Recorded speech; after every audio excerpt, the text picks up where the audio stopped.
കേരളത്തിലെ ആരോഗ്യ മേഖലയൊക്കെ ഒന്നാമതാണെന്നാണ് സർക്കാർ പറയുന്നത്. സർക്കാർ ഈ ഒരു അവകാശവാദം ഉന്നയിക്കുമ്പോഴും നമ്മുടെ മുന്നിൽ ഒരുപാട് കാര്യങ്ങൾ ഇങ്ങനെ വന്നുകൊണ്ടേയിരിക്കുകയാണ് ഓരോ ദിവസവും. അതിൽ പ്രധാനം സർക്കാർ മെഡിക്കൽ കോളേജുകളിലെ ശോചനീയാവസ്ഥ തന്നെയാണ്. ഈ തൃശ്ശൂർ മെഡിക്കൽ കോളേജിലെ ചോർന്നൊലിക്കുന്ന നെഞ്ചുരോഗ ആശുപത്രിയുടെ ദൃശ്യങ്ങൾ അമൃത വാർത്തകൾക്ക് ലഭിച്ചിട്ടുണ്ട്. നോക്കാം. മഴവെള്ളം ഒലിച്ചിറങ്ങി പായൽ പിടിച്ച ഭിത്തികൾ, വെള്ളം ചോർന്നിറങ്ങുന്ന അകത്തളത്തിലെ ചുവരുകൾ, സിമന്റ് ഇളകി കമ്പികൾ പുറത്തു വന്ന കെട്ടിടങ്ങൾ, ഇതിനിടയിലൂടെ സഞ്ചരിക്കുന്ന കുറെ രോഗികളുടെ കാഴ്ചകൾ. ഇത് ഏതെങ്കിലും പ്രേത സിനിമയുടെ സെറ്റല്ല. നമ്പർ 1 കേരളത്തിന്റെ ഭാഗമായ തൃശൂർ മെഡിക്കൽ കോളേജിലെ നെഞ്ചുരോഗ ആശുപത്രിയാണ്.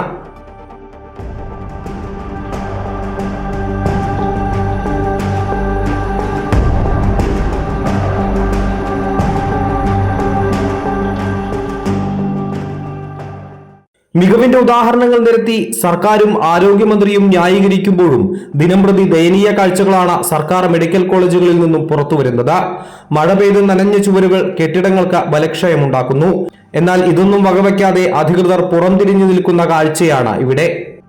തൃശ്ശൂർ മെഡിക്കൽ കോളേജിലും അതുപോലെ ചെസ്റ്റ് ആശുപത്രിയിലാണ് കൂടുതലായി ഇത്തരത്തിലുള്ള 2-3 ബിൽഡിങ്ങുകൾക്ക് ചോർച്ച കണ്ടുവരുന്നത്. അതിൻ്റെ പുറത്ത ഭാഗത്തൊക്കെ വലിയ രീതിയിൽ മതിലിലേക്ക് വെള്ളം വരുന്നുണ്ട്, ചെമുരുമ്പിലേക്കും വെള്ളം ഒഴുകി വരുന്നുണ്ട്.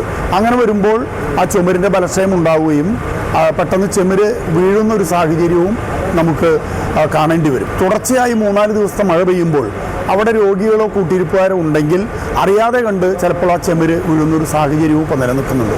അതുകൊണ്ട് അറ്റകുറ്റപ്പണിക്ക് വേണ്ടി അടിയന്തരമായി ഫണ്ട് അനുവദിക്കുകയും ഇത്തരത്തിലുള്ള കെട്ടിടം ഉപയോഗിക്കാതെ രോഗികളെയും കൂട്ടിയിരിപ്പുകാരെയും ഒന്നും കടത്താതെ അത് പൂട്ടിയിടണം എന്നാണ് നമുക്ക് അഭ്യർത്ഥിക്കാനുള്ളത്. തൃശൂർ മെഡിക്കൽ കോളേജിൽ അത്യാഹിത വിഭാഗത്തിലെത്തിക്കുന്ന രോഗികൾക്ക് ചികിത്സ വൈകുന്ന അവസ്ഥ ഒന്നിലധികം ആംബുലൻസ് ഡ്രൈവർമാർ കഴിഞ്ഞയാഴ്ച വെളിപ്പെടുത്തിയിരുന്നു. ഇതിനു പുറകെയാണ് നെഞ്ചുരോഗ ആശുപത്രിയിലെ ഞെട്ടിക്കുന്ന കാഴ്ച. അപകടാവസ്ഥയിൽ നിലനിൽക്കുന്ന ആശുപത്രി കെട്ടിടങ്ങൾ പൂട്ടിയിടണമെന്ന ആവശ്യം ശക്തമാവുകയാണ്. അമൃത ന്യൂസ്, തൃശൂർ.